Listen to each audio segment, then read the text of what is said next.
Merci, Madame la Présidente. En préambule, j'aimerais, au nom de mon groupe, adresser un message fraternel à tous les élus de la République victimes d'intimidation et de violence. Je pense ici aussi au maire de Morne-à-l'Eau, en Guadeloupe, injustement agressé, mais je pense surtout au courageux maire démissionnaire de Saint-Brévin. Nous le disons, face aux agressions et aux menaces, en particulier celles de l'extrême droite, nous ferons toujours front. Front pour défendre nos élus, front pour défendre la République et les valeurs d'égalité, de solidarité et de fraternité. J'en viens maintenant à ma question qui s'adresse à Monsieur le ministre des Outre-mer. Face à l'explosion des prix des billets d'avion, tous les élus des Outre-mer tirent depuis plusieurs mois la sonnette d'alarme. Tous dénoncent à l'unisson le caractère artificiel de cette flambée. Tous vous apportent aussi des solutions de bon sens. Mais alors que l'été approche, alors que nos étudiants cherchent désespérément à retrouver leur famille, rien ne bouge, si ce n'est que les prix augmentent. Pour contrer cette explosion tarifaire, une idée soi-disant lumineuse refait surface depuis quelques jours. Cette idée, c'est celle de la création d'une compagnie Air Outre-mer. Une super compagnie fusionnant tous les acteurs du secteur, un mastodonte aérien qui se partagerait le ciel avec Air France pour les vols à destination de nos Outre-mer. Monsieur le ministre, une telle vision a de quoi inquiéter. Elle inquiète d'autant plus que ce projet serait ourdi par un fonds d'investissement qui va privilégier, bien sûr, les profits des compagnies au pouvoir d'achat des familles. Vous le savez, la diminution de la concurrence n'a jamais fait baisser les prix, bien au contraire. Ma question est donc simple. Le gouvernement est-il favorable à ce projet tel que cela se murmure? Merci beaucoup, mon cher collègue. La parole est à Monsieur Clément Beaune, ministre délégué chargé des Transports. Merci Madame la Présidente, Mesdames et Messieurs les députés, Monsieur le député Les Califères, merci d'abord au nom du gouvernement pour les mots que vous avez eus contre toute forme de violence et que nous réaffirmons tous aujourd'hui. Sur la question que vous soulevez, que je suis de près avec le ministre Jean-François Carenco, je veux être très clair là-dessus. Vous avez soulevé, comme le député Nilor la semaine dernière, la question des prix des billets d'avion. Pour revenir sur ce point extrêmement important pour la vie quotidienne, je veux d'abord vous dire que ces prix augmentent en large partie en raison de la hausse des carburants, que la hausse que nous constatons malheureusement sur les prix depuis et à destination des Outre-mer est similaire, même inférieure à la hausse que nous voyons sur tout le trafic longue distance en matière aérienne. Cela ne veut pas dire que nous ne devons pas agir. Précisément, c'est le contraire qui s'est passé, je veux le dire aussi, parce que l'ADOM, l'Agence des Outre-mer pour la mobilité, a acheté cette année, soutenu l'achat de 60 000 billets d'avion. Dans le projet de loi de finances cette année, dans le budget qui a été voté, l'aide à la continuité territoriale, comme l'a rappelé le ministre Darmanin la semaine dernière, a été revalorisée à 50%. C'est une mesure qui est en vigueur aujourd'hui et qui a encadré les choses, mais nous devons aller plus loin. En effet, avec plusieurs leviers, vous les avez évoqués. D'abord, pour être très direct, nous devons en effet maintenir, je suis content que vous le souligniez, une concurrence importante sur les liaisons d'outre-mer. Et avec le ministre Carenco, nous travaillons à sauver des offres aériennes et des compagnies, comme l'État l'a fait d'ailleurs depuis 2020 avec des investissements importants, certainement pas à réduire la concurrence ou à avoir une forme de monopole sur les outre-mer qui ne serait, je crois, dans l'intérêt de personne. Comme nous en avons pris l'engagement avec Jean-François Carenco, avec Gérald Darmanin, nous recevrons aussi tous les élus d'outre-mer qui le souhaitent dans les prochaines semaines pour faire un point sur cette question spécifique. Et je convoquerai également les compagnies aériennes concernées pour, avant l'été, faire un point sur l'encadrement des hausses pour qu'il n'y ait pas de hausse indue ou de rente qui serait captée par des compagnies aériennes. Mais là aussi, c'est la concurrence qui nous apporte une réponse. Enfin, avec le ministre Carenco, nous lançons une refonte des aides de l'ADOM parce qu'il est très important que nous regardions comment ces aides peuvent évoluer. Je le redis, nous avons augmenté le soutien cette année. Cela a un effet important. Nous devons aller plus loin. Plusieurs élus nous ont saisis en ce sens et nous travaillerons avec vous pour ce faire, si vous êtes d'accord, dès la fin de ce mois. Merci Madame la Présidente. Ma question s'adresse à Madame la Première ministre. Madame la Première ministre, vous êtes venue à La Réunion il y a quelques jours, par avion évidemment. Aujourd'hui, chez nous, il n'y a pas seulement les températures qui sont au-dessus de la moyenne, il y a surtout le prix des billets d'avion qui ne cesse d'augmenter. En une année seulement, pour la destination Outre-mer Hexagone, le prix moyen a augmenté de 36%. Chacun comprend bien que c'est une moyenne. auditionné il y a quelques jours dans le cadre de la commission d'enquête vie chère pour les collectivités régies par les articles 73 et 74 de notre Constitution, les opérateurs qui interviennent dans nos territoires nous ont dit la chose suivante: les prix des billets d'avion ne risquent pas de diminuer, au contraire, ils vont continuer à augmenter pour des raisons objectives qui nous ont été données, malgré les avancées technologiques. C'est une préoccupation pour les populations de chez nous. C'est une préoccupation parce que derrière, tout cela pèse lourdement sur les Réunionnais, ça compromet la contribution de chacun à son développement, le développement du territoire, ça limite la mobilité pour des raisons professionnelles, de formation, d'hospitalisation dans l'Hexagone. Cette situation risque d'éloigner la Réunion de l'Hexagone comme les autres territoires ultramarins. Ça a un impact également pour notre économie.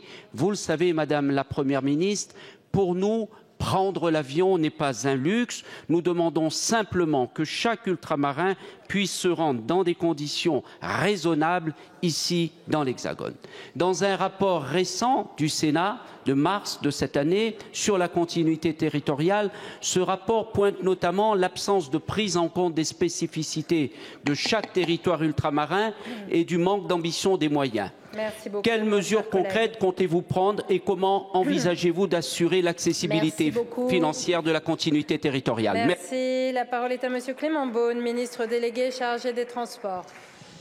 Merci Madame la Présidente, Mesdames et Messieurs les députés. Monsieur le député Philippe Naillet, comme j'ai eu l'occasion de le dire en réponse au député Califère, au député Enilor avec Gérald Darmanin la semaine dernière, la question du prix des billets est extrêmement sensible et très importante. Et je vais récapituler un certain nombre d'actions, mais vous dire aussi que nous allons faire plus dans les semaines qui viennent. La Première ministre, à l'occasion de sa visite à La Réunion, s'est engagée pour le développement du territoire et la continuité territoriale en fait à l'évidence partie. Et c'est une difficulté qui concerne beaucoup les territoires des Outre-mer aujourd'hui. D'abord, je l'ai dit et je le redis, dans le budget qui a été voté cette année, c'est en cours de déploiement. Les aides à la continuité territoriale ont été fortement revalorisées, de 40 à 50%. Et en ce moment même, la DOM déploie un programme pour soutenir l'achat d'un certain nombre de billets d'avion. Le sujet est malheureusement simple et connu, c'est en grande partie la question de la hausse des prix du carburant qui frappe la destination des Outre-mer, mais aussi beaucoup de destinations longue distance aujourd'hui dans l'aviation. Néanmoins, il faut regarder s'il n'y a pas des rentes, des mauvais comportements, et plusieurs solutions sont à l'étude. D'abord, je l'ai dit tout à l'heure en répondant au député Califère, il faut maintenir une concurrence tout en préservant les compagnies aériennes actuelles, en regardant si des restructurations doivent être encouragées. C'est ce que nous faisons avec le ministre Carinco au service de cette continuité territoriale. Je réunirai les compagnies aériennes dans les prochains jours, avant la fin du mois de mai, pour, avant la saison d'été, faire un point sur cette question des prix et vérifier qu'il n'y a pas de mauvais comportement ou de comportement tarifaire qui serait excessif. Je le redis, je suis avec le ministre Carinco, le ministre Darmanin, à la disposition des élus des Outre-mer sur cette question précise pour, d'ici le début du mois de juin, faire une réunion avec le ministère de l'économie également pour examiner cette question précise. Et puis il faut refondre les aides de la DOM. Je crois que c'est important, c'est un chantier que nous avons ouvert avec Jean-François Carinco. J'ai eu l'occasion de le dire à plusieurs élus des Outre-mer qui m'ont interpellé à ce sujet. Si nous travaillons sur ces aides, travaillons avec les compagnies aériennes, vérifions qu'il n'y a aucun comportement excessif ou dévoyé, je pense que nous apporterons des solutions concrètes. Et puis bien sûr, il faut aussi essayer de réduire progressivement les coûts des carburants, mais nous agirons encore davantage dans les prochaines semaines. Merci, Président. Madame la Première ministre, en préambule à ma question, je rappelle un principe intangible. La violence ne peut en aucun cas être une réponse à un mécontentement social ou politique. Aussi, au nom de mon groupe, je condamne l'agression dont a été victime Jean-Baptiste Trogneux et lui apporte notre total soutien.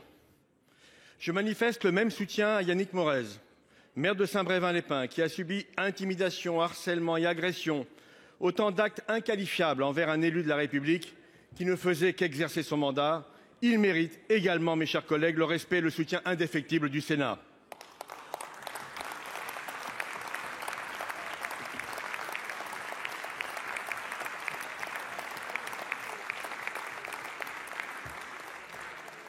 Oui, mes chers collègues, un vent mauvais souffle sur notre pays. Un maire de France a dû céder devant la menace, la violence. La haine l'a emporté sur la bienveillance. La force l'a emporté sur le droit. La multiplication des pressions, des agressions envers les élus est quantifiable et documentée. Les élus locaux, et plus particulièrement les maires, sont les fondations de la République. Quand une de ces fondations s'écroule, comme avec la démission de Yannick Morez, c'est tout l'édifice qui est fragilisé. L'audition émouvante de ce dernier ce matin par la commission des lois du Sénat s'est transformée en réquisitoire contre les services de l'État. Tant ont été révélées de graves défaillances. C'est un échec, Madame la Première ministre, pour ne pas dire un désastre, dont il faut tirer toutes les conséquences dès aujourd'hui.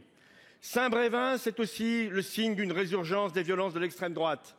Depuis plusieurs semaines, ces actes de terrorisme intellectuel et physique se sont multipliés pour empêcher les maires qui le veulent de prendre part à l'accueil des demandeurs d'asile. Madame la Première ministre, on ne peut mettre sur un pied d'égalité l'extrême droite et d'autres formes de contestation. L'extrême droite, que ce soit au sein de nos institutions ou dans le cadre d'actions clandestines, est l'ennemi mortel de notre démocratie. L'État ne peut rester l'arme au pied face à ces menaces. Allez-vous engager ce combat pour défendre les élus de la République ?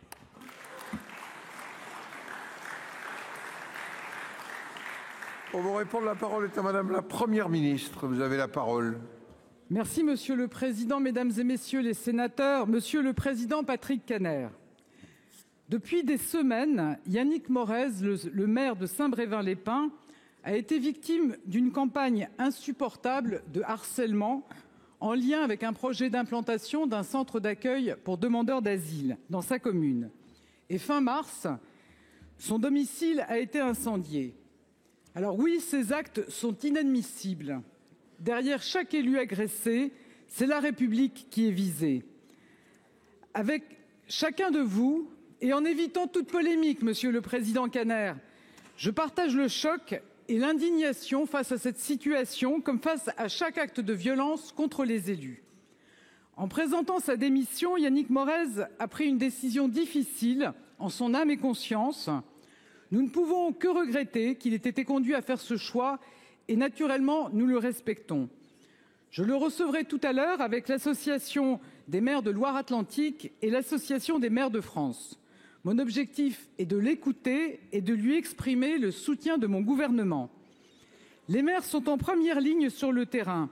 Ils sont les premiers témoins de la montée de la défiance dans notre société. Nous devons les protéger. Nous devons protéger tous les élus. Et pour y parvenir, le gouvernement s'engage. Le ministre de l'Intérieur, les préfets et les forces de l'ordre sont mobilisés.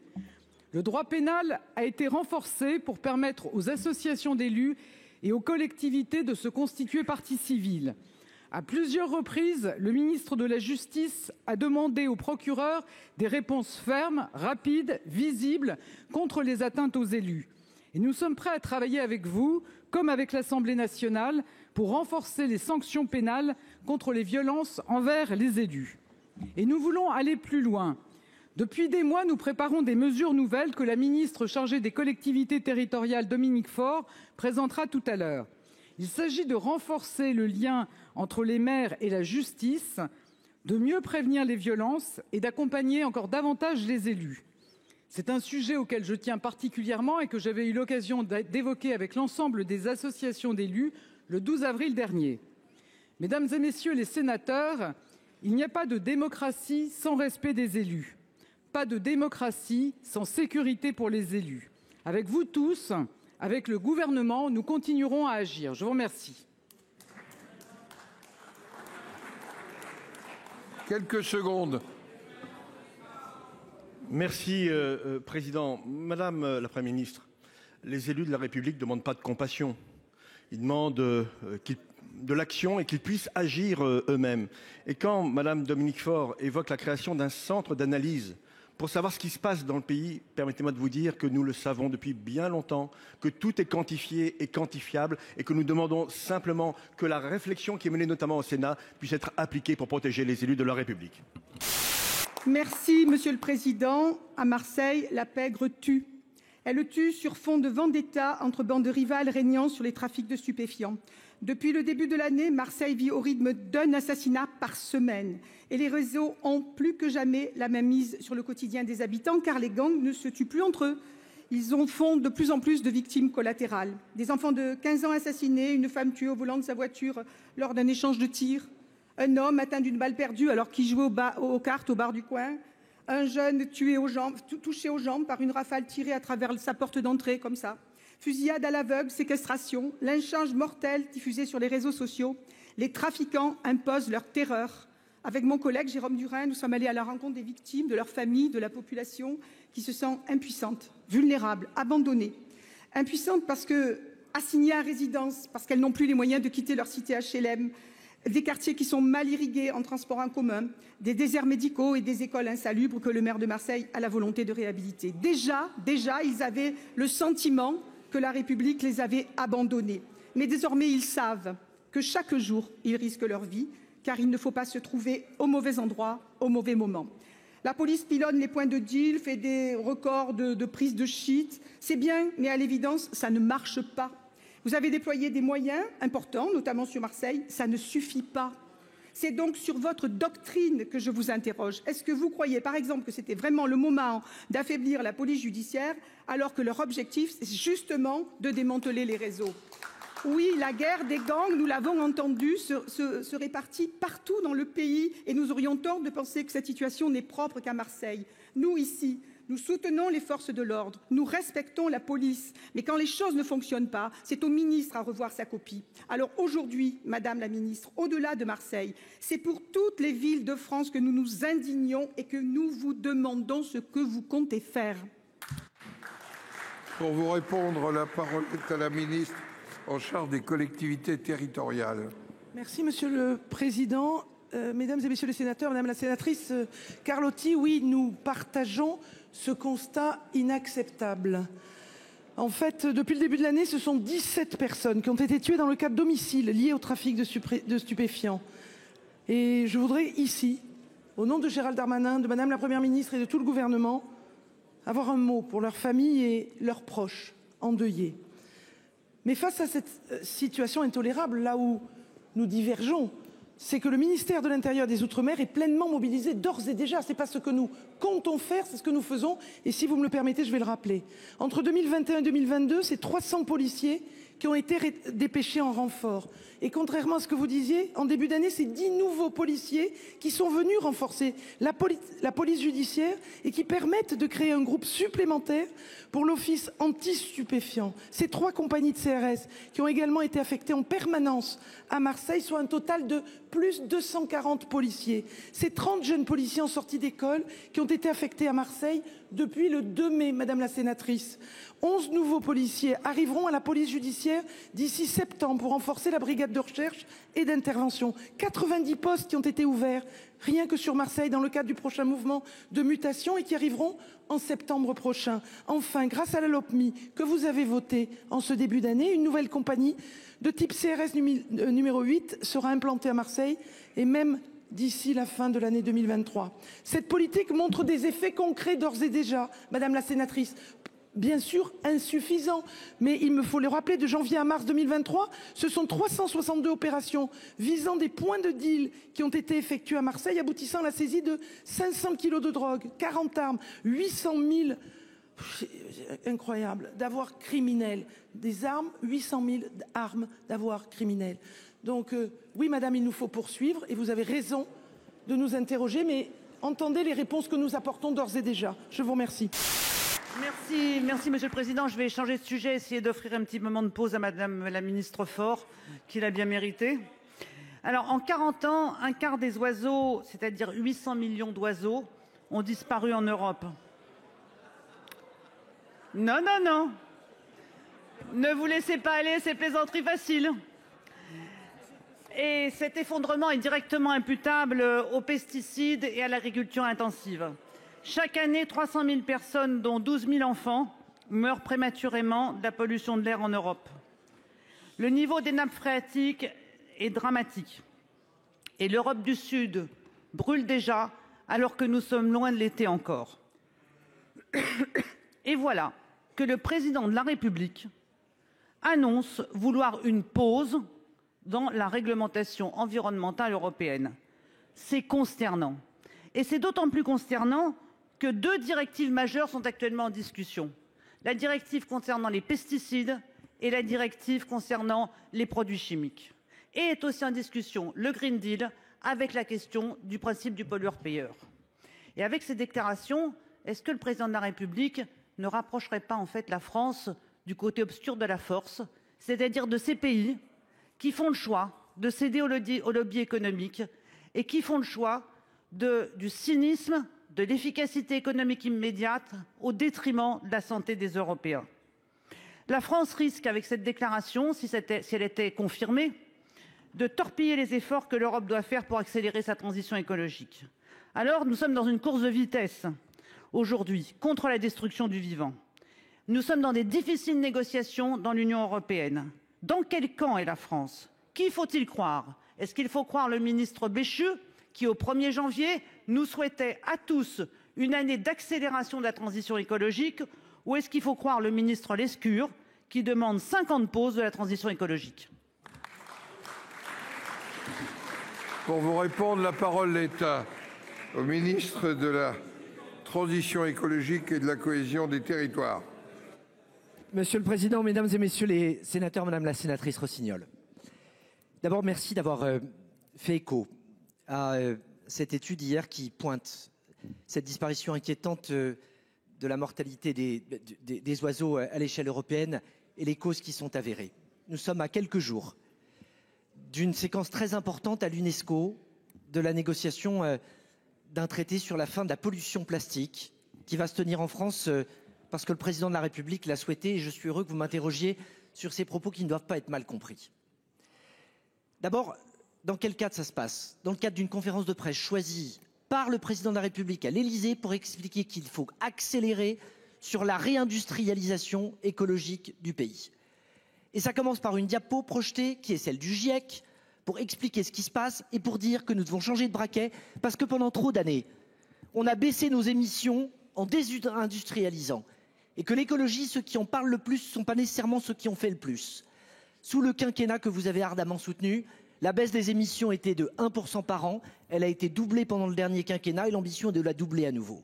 Ce qui a été annoncé ce jour-là, c'est que nous allons nous saisir d'un texte européen négocié par le président de la République, le Net Zéro, pour faire en sorte de pouvoir attribuer des subventions aux projets qui correspondent à une excellence écologique, environnementale, dans un cadre qui est celui de la planification écologique, souhaité par le Haut Conseil pour le climat, confié à la Première ministre de manière à assurer la transversalité. Le sujet, c'est, vu le nombre de textes qui viennent d'être votés et ceux qui sont encore devant nous, riches et sûrs, dans quelle mesure nous faisons en sorte maintenant de mettre les financements, c'est la phrase du président de la République, pour appliquer les dispositions qui ont été prises plutôt que d'ajouter des textes à des textes alors que nous en avons déjà beaucoup devant nous. Un exemple, Euro 7. On a, il y a quelques mois, dit ensemble qu'il fallait qu'on aille vers la planification de la transition écologique des voitures avec l'électrification. Dans le même temps, l'évolution de la norme ne doit pas concerner le moteur, c'est la pause, mais se concentrer sur les autres éléments. Il n'y a pas de contradiction entre le fait d'expliquer qu'on doit intensifier notre action sur la base des textes existants qui sont déjà nombreux, tout en continuant à en négocier de nouveaux, mais en n'ajoutant pas chaque jour un texte qui vient remplacer le précédent.